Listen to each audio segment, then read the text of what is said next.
5, 4, 3, 2, 1, fire.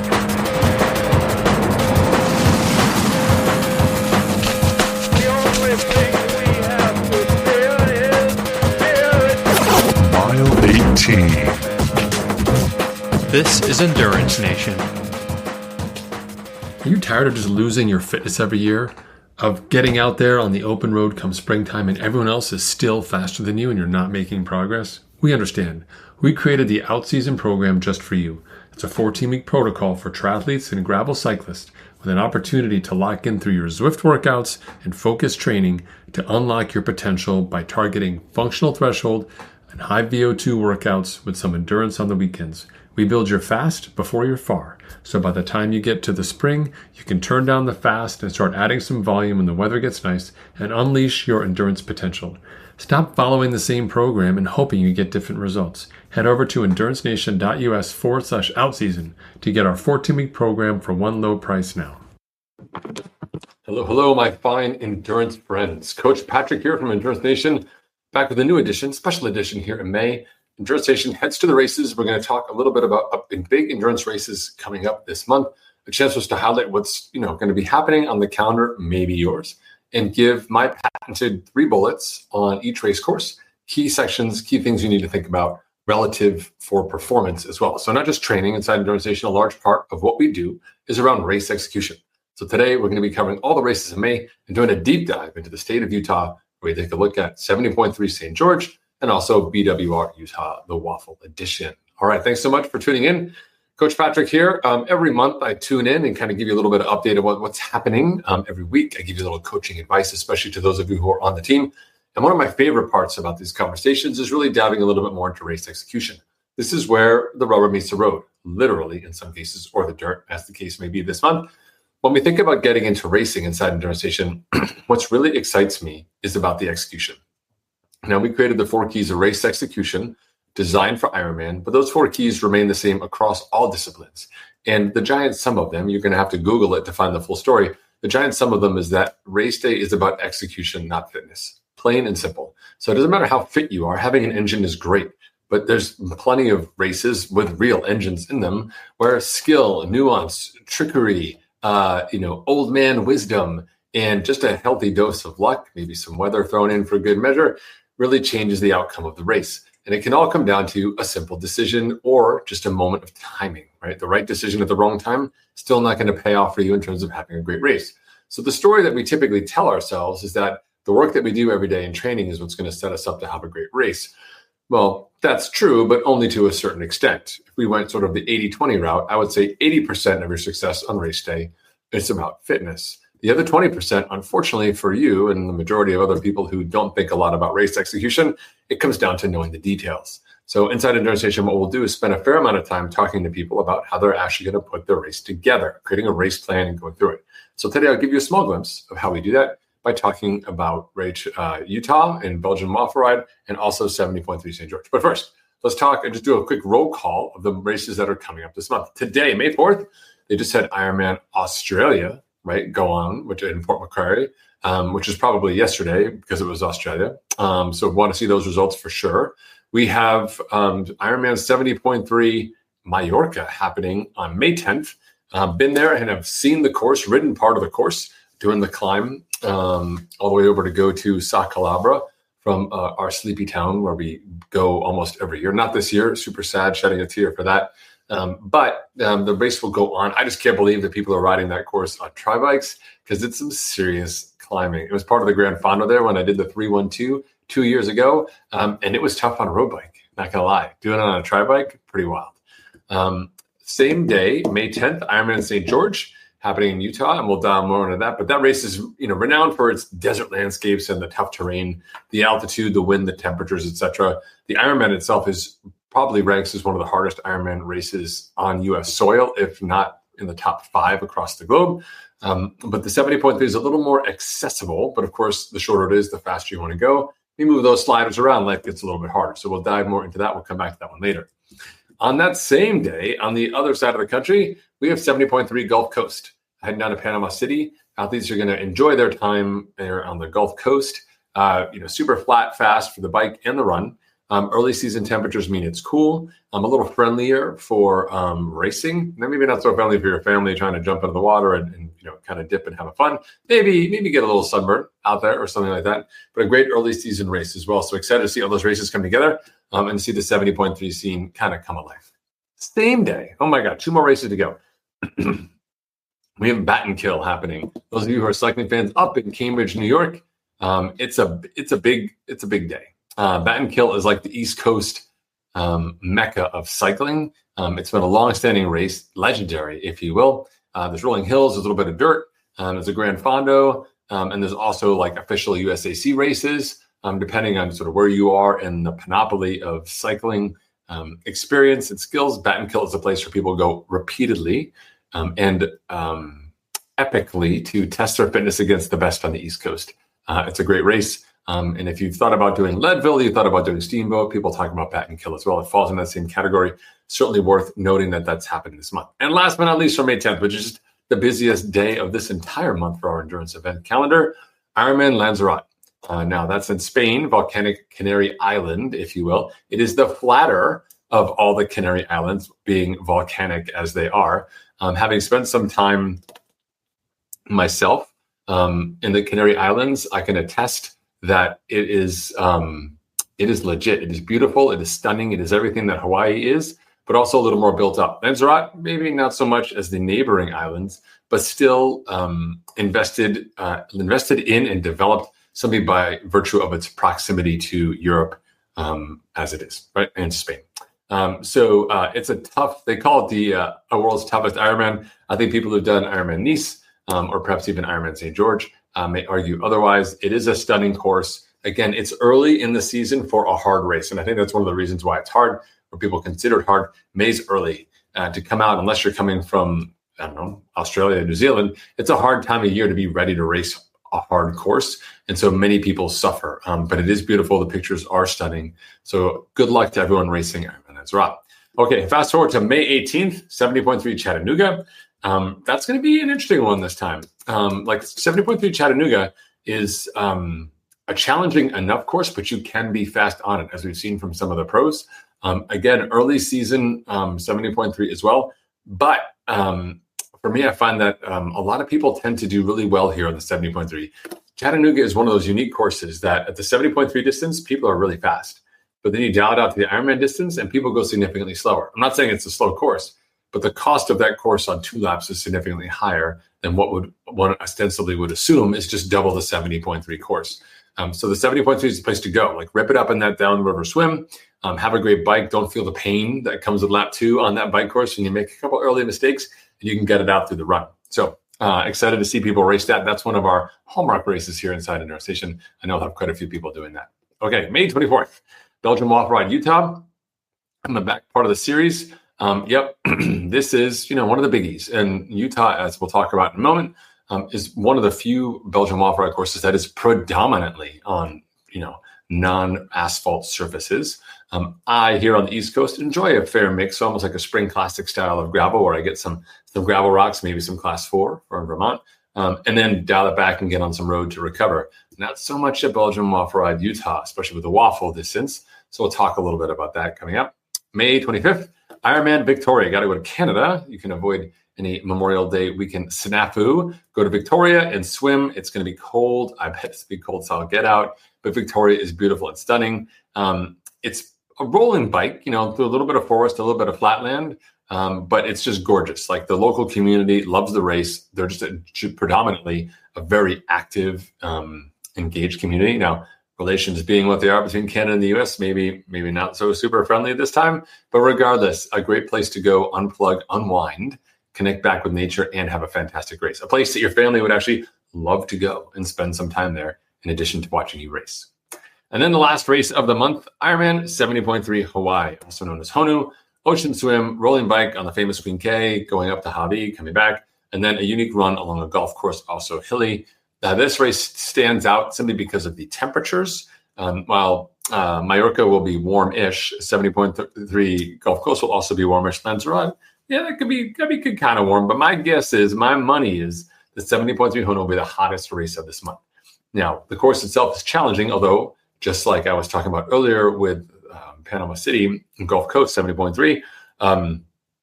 You can go fast on the half, but the double is hard. Here in 70.3 Honu, the half is still challenging.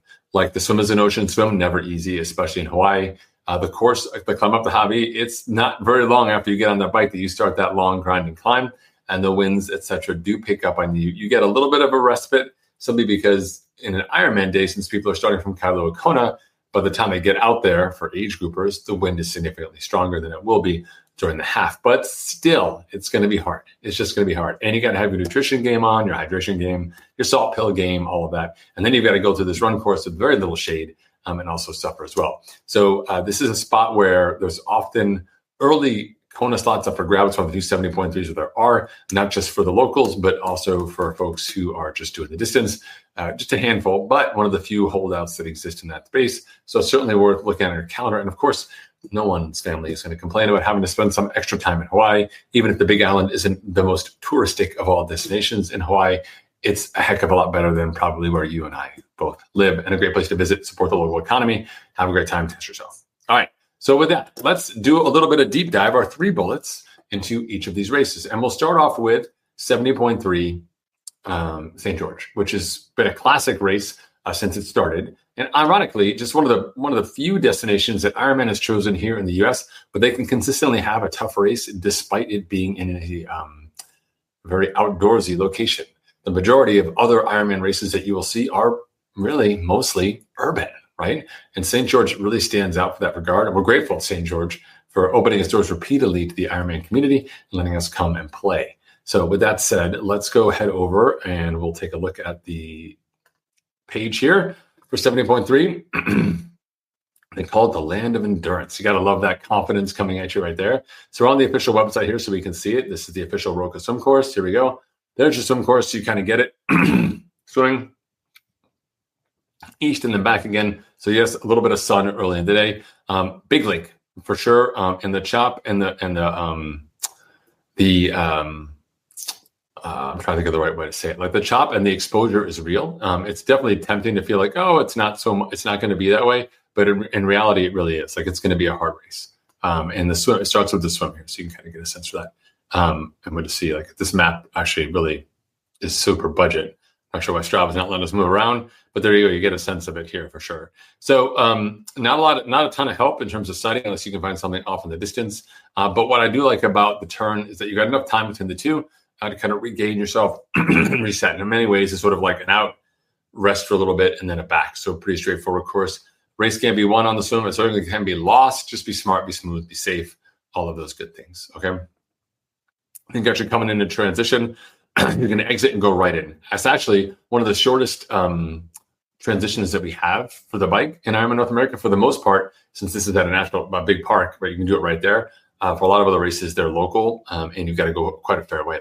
Like Chattanooga is a bit of work climbing and getting out of there. So enjoy this one for sure. All right, let's talk about the bike. And honestly, most of the bullets here are going to be located on the bike. So we'll kind of take it course by course. You see come out of the water here. You're going to go to this quick admin loop and then head out. Okay. This admin loop for me, bullet number 1, being super smart and super safe.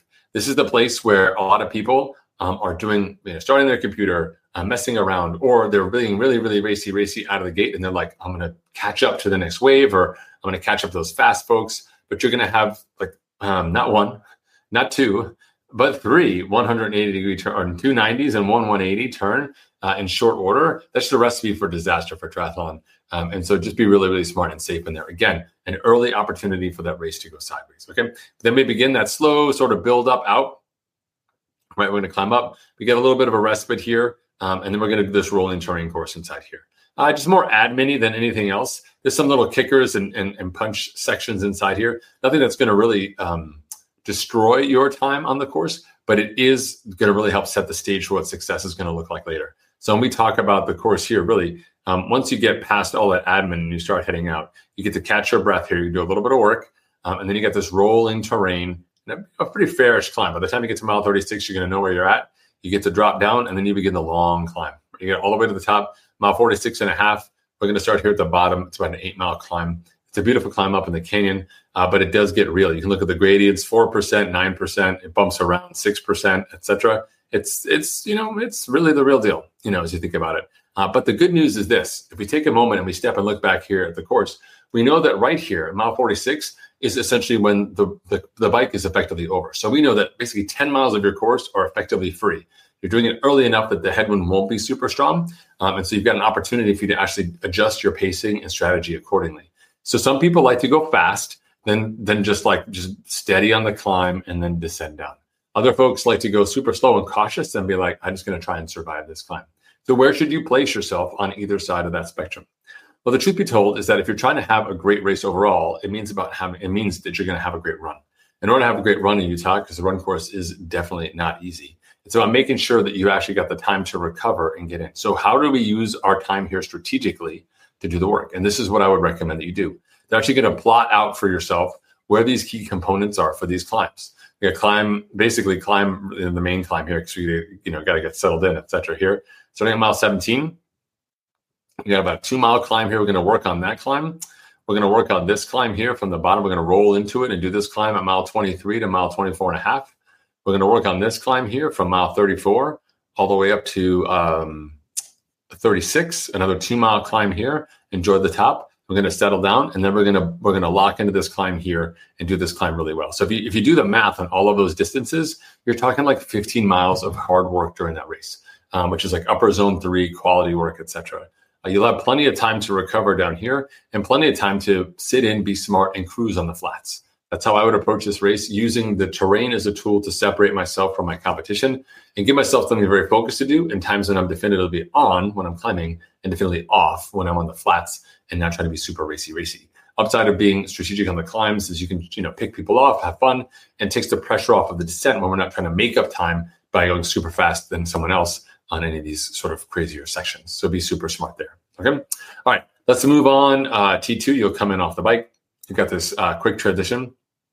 Ride and dismount, you're going to bike in. Here you go right here, and you got your tent and you run out. Again, really compact, simple, straightforward. They do a great job here. It's a world-class operation for sure. All right, here we go. The run course. Now, take a look at this profile. I just love this profile right here. Okay, so you're going to be coming out of transition. You're going to go around the golf course here, up at the tippy top, and then you're going to roll all the way back down, and you're going to flip it. You're going to go back out again. You're going to do that same thing all over again, and then roll all the way down in transition. So similar to the bike, we want to think about how we're going to strategize this run. And this is your third goal of the day, which is really smart pacing. Racing at altitude is not easy. Putting the bike together is going to be challenging. Early season race adds another degree of difficulty, but the real race here is one on the run. Okay, and so when we think about running in a half for inside endurance station, we think about those first 3 miles being really on lock. And for you, that means really just getting out here, just about that right-hand turn here into the golf course, right around the end of the golf course. So you're like, okay, I'm on lock in here, so I've got to be smart. I got to control my heart rate, etc. Then you get to kind of open up your legs a little bit. And the good news is you got a couple little rollers inside here. You got this nice downhill section where you can actually let your stride lengthen out a bit. We're not forcing it, but we're letting it open, right? But the real race is inside here.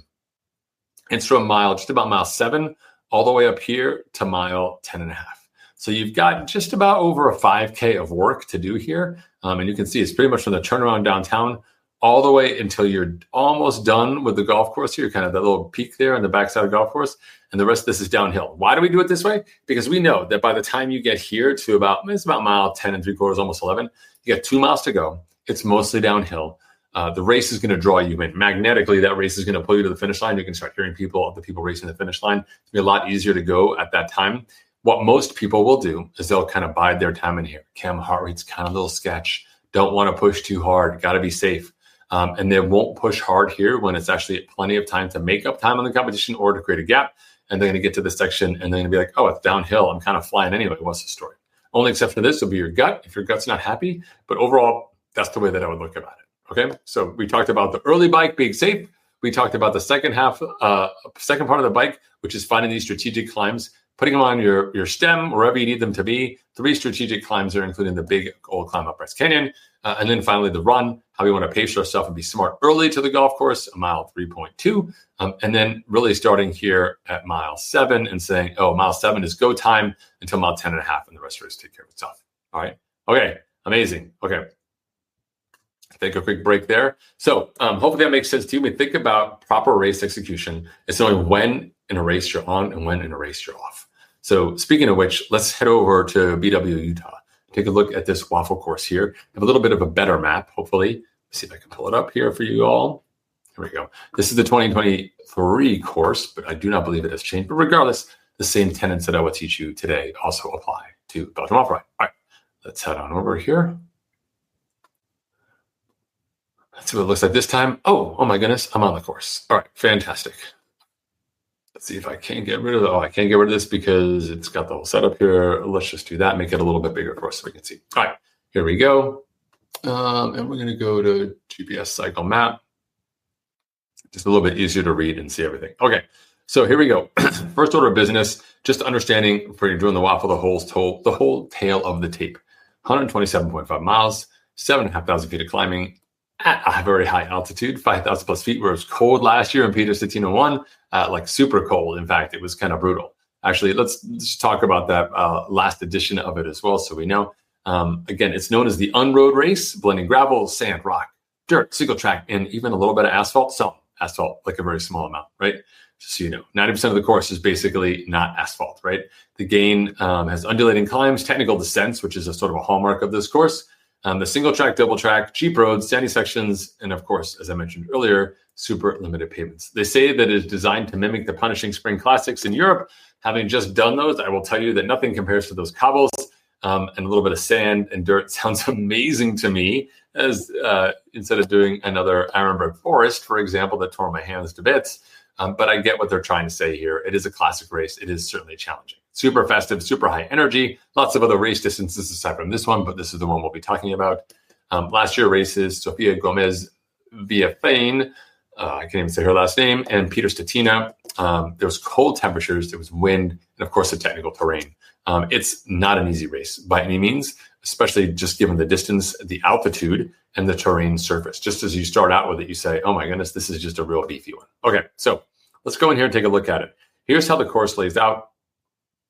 We have, what's really unique to me was you take a look at the course. You say, okay, Patrick, what do we have here? We have middle of the course, we've got two big climbs. And then at the end of the course, we got this really steep, I got to check out it over here because it's like my screen's so big, it's all the way on the side here. Then you got this really wicked climb here at the end here, heading back into Cedar City before you descend down. And then you got the rollers and a couple kickers as well. This is the real, for those of you who are sort of in the new to the gravel scene or in the gravel scene, this is real bike racing. This is a real bike course here. Of course, if it was a true legit road race, you do have a couple laps of this section here and make you do it like 6 or 7 times. For most of us mortals, that would be like the death knell to our love of things on two wheels. So it's not going to happen. However, lots of good things for us to think about here as well. So what do we see here? We see a fast descent, with a little bump here on the road. This is going to be flying. The crew's going to be flying inside here. It's going to be real competition to kind of get to a place where you feel good. Okay. Let me just come over here again. We're going to just jump over to Google Maps. So we can just take a look at this bad boy and just see what we're getting inside here. So flat and open, coming right off the road, you got like a little chicane to get down here. And then here we go. And we're off and rolling. So super wide, super open. So even though we transition here from road early into this course and this flat section, it's super friendly. So no super bottlenecks there. But as we start to climb and start to head out of town, the road is going to start to get more challenging, right? We get a little bit of break here at the climb. So you do know that this first section here is about 7 miles of work before you get that first descent. And then once again, you've got another, what do we call this here? I'm going to start right here. We're going to say from mile 20.2 to mile 23.9. So almost 4 miles of another section of climbs, right? Okay, let's put that up here on the map so you can see where that ends up being up here, basically at the top here at the turn, and then another big descent. So essentially these two climbs will be the difference maker at the start of the race. And so if you're looking to be competitive or just looking to stay in locked in on the race, you have to be prepared to do these efforts early. And these are going to be like 20-minute efforts, across the board for sort of 2 20-minute efforts early in the race. It's going to be hard. It's going to be challenging. Nothing that you wouldn't expect in a bike race for sure. But for most people who are just getting into the gravel scene and, trying to be like, I want to ride my bike. I want to feel good about what I'm doing here. Like, what do things look like? You're like, oh my goodness. So you'll take this sharp turn here and things are going to get much narrower and much spicier as we head off here into this private property on both sides of the roadway. Stay on the road, my friends. Don't leave that road. Don't want to get in trouble hopping off the road. Okay. So you got this little loop around the back here and this big descent as we come down. Now, again, just something for you to think about. Let's just drop our little bad boy in here so we can kind of see. And you're coming down the screaming descent, and then you're going to pick it up on the dirt side. Hold on a second. That's not what I want to see. Come on, my friends. Oftentimes they will pave us and say, oh man, life is no good. So yeah, there we go. So you'll be kind of coming in and switching through here. It looks like you're coming out of this section. Super sus. Like, look at this bad boy right inside here. Like, double lane. You're gonna have an A track and a B track. Which one you want to be in? You want to be in the A. Good luck trying to find that one. And then it opens up again. So there's going to be a little bit of technical descending here to get to the big descent. Then we got this unknown service and then these 2 mega climbs here. This essentially is going to start you from like 65.5 all the way up here. It's basically like a 20-mile set of climbs. Seriously technical. So as much as this separates the race, the reason why we want to stay in a group and work inside here is that this whole section inside here gets a lot easier when we have other people to ride with. Why? Because we're trying to conserve energy and get ready for what's going to happen in the second half of this race where things get super real and get hard. Okay, so it's very, very important. So bullet number 1 is preparing yourself for this early start and making sure that you've got the strength, power, and wits about you to go ahead and stick with it so that you can get through this middle section of this race with as much people around you as possible, right? There's 8 stations roughly every 20 miles. So you have places to stop and refuel for sure. Don't play the game where you're faster by not stopping at 8 stations. That, my friends, is trying to put time in the bank by going fast earlier. Doesn't really work that way. Time in the bank is nice, but no fuel in the tank does not work. All right, so don't do it yourself. So we get to this choppy section in through here, and then we start the 2 major climbs before the kicker inside here. For me, bullet number 2 here is going to be actually about all of these climbs just in general, which is pacing, right? So let's zoom back out again and say, all right, where do we end up when we're climbing? When you've got these longer sort of technical climbs, you're going to start off sort of this unknown straight stretch here, where you're just trying to suffer through. Let's see if we get any photos out here of this section of the course so we can see. We get a brief look at what the course looks like out here. Let's see if we can find where they end up crossing this road. I mean, just take a look at this whole section out here. Let's get up here. So just big wide open dirt action. Here we go. Come on now. Some cattle grates, etc. You can see this here, just wide open. You're like, I've got to ride over here. You're like, that's going to take me forever. It's like the finish of the Boston Marathon. Who knows when you'll be there? Obviously, you got to be careful in the gutters, the loose dirt on the sides, a little rougher. Happier in the road ruts where the cars are driving. Keep yourself happy and safe. This is the place where you want to be locked in a pack for sure, and you want to be totally dialed in. But you're starting to build up. But even in some of these earlier sections, when you're 1%, 2%, 3%. There's still a benefit to being inside the group, even at that climb, just to be inside that space. So don't deny yourself that, but do understand that when you're climbing like that, there's real consequences to going outside your comfort zone, and you'll start to see, as you're kind of doing the work up in this section. Here we go. You get a sense for what the road is like out here. This is just a picture, but you get a sense of where you're just going to be riding right by this place. You're going to get the sense here overall that as you're going through this section, it's going to be really tempting for you to start thinking about maybe doing some work. Maybe your pack's not going the level that you want. This whole section inside here is still too early. Some part of you is going to want to pull away and be like, the finish line is coming near. Or perhaps you're feeling like my personal finish is coming near. Either way, you need to know that this is not the place to be pushing hard. This is the place to still do work. Don't spend a lot of time on the front. Find your zone, find your gear, find that effort that's right, and do it. If you're on the front, great, you can dictate the pace for the group. Some people will stay with you. But if someone were to come off or peel around and you're like, I'm going to stick that wheel and ride harder, even just 2% harder on a sustained climb section like either one of these, later in the day when the temperature is going to be warming up, even though it's at altitude, it's going to be really the death knell to your race. There's no amount of recovery that's going to happen on this fast descent here that's going to be super technical and hard, or on the respite in between to get ready for that last kicker. So if you want to have a great race time or a great race finish, it's about being ready to do work on this last climb here. And that means being smart and savvy inside here. Some may say a little, maybe not the best, like the friend that you're like, really kind of sort of helping, but really more all out for himself or herself. Yeah, that's who you want to be. You want to be as roady as possible in this section. That's bullet number 2, which is super strategic, etc. And then third, I'm not going to tell you about this climb and what follows after it. This is going to be, again, that sort of final separator for people. This is where essentially people inside your group, if they haven't cracked already, this is where they will crack. And hopefully you are not one of them. You need to be fueling like a rock star. If you have an opportunity to fuel in here before this last climb and do it fast, great. By now, you should be probably on all caffeinated gels or food or whatever it may be at this time, because getting through this climb is going to be tough.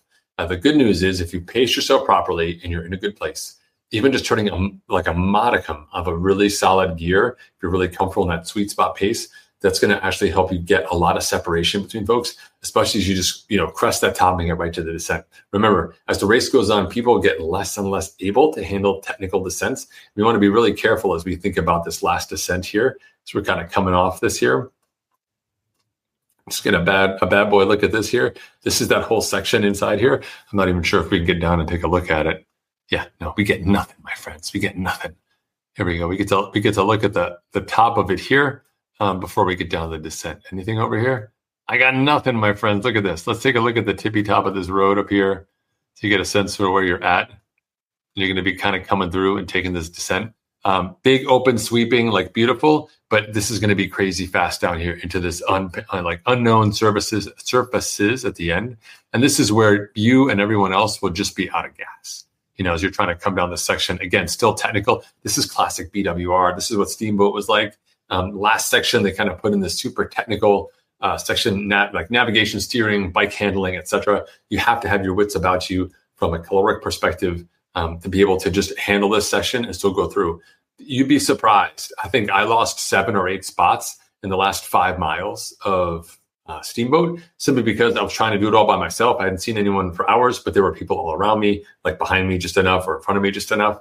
And I didn't do a smart job of being smart. So really think a lot about, as you're getting in these races and things are getting harder, who do I want to spend more time with? And to me, that's the real differentiator here, is being really smart. So the third bullet for you is high race intelligence. So get really good at sitting in, get really good at being strategic, find places to work, but it should be strategic in a way that advantages you, or at least doesn't cost you as much as the competition. These big races are a great opportunity for you to learn new things about yourself and your limits. But the last thing you want to do is learn where those limits are in the middle of a 127-mile race at altitude, where things can go horribly, horribly wrong. So remember, bring all the extra food you can, bring all the extra tools and everything you have as well. When you think about this course, you want to be really, really smart, understanding that this early section, while fast and can be harder than you want, has plenty of time to recover and get in the technical sections later. If you're fit enough to do the whole ride, you're fit enough to be strong here, as long as you do a great job of sitting in and sticking with other folks who are doing the work. If you, my friend, are on the front, hammering to create the gap, that is just like being in Zwift, which is a video game, but this is in real life, and it's not going to work out for you. I got to tell you, let those super, super fast people go. Stay with the fast people as best you can. You'd be surprised how that spacing will play out. And for me, at the very least, it's kind of always nice to be in the mix of the race and feel like I'm in the mix, even though I know from the macro, take a look at the ants in the maze view, I'm nowhere near it. So best of luck to everyone who's racing out here this week. And this month, excited to see how it plays out for you. If you happen to do either 70 points for Utah or the Waffle, would love to hear from you on social media. Hit us up at Endurance Nation. We're at Team Endurance Nation on Instagram. We are at Endurance Nation on Facebook, and at Endurance Nation as well on YouTube. So check us out. Give us some feedback. Would love to know more about what part of the courses you're interested in, what races are really standing out for you. And if you do have something, more than happy to take a deep dive with you, especially for those of you on the team. Thanks, everyone. Have a fantastic month. I'll see you next month with a whole nother slate of races, more insights, more advice. See you. Endurance Nation.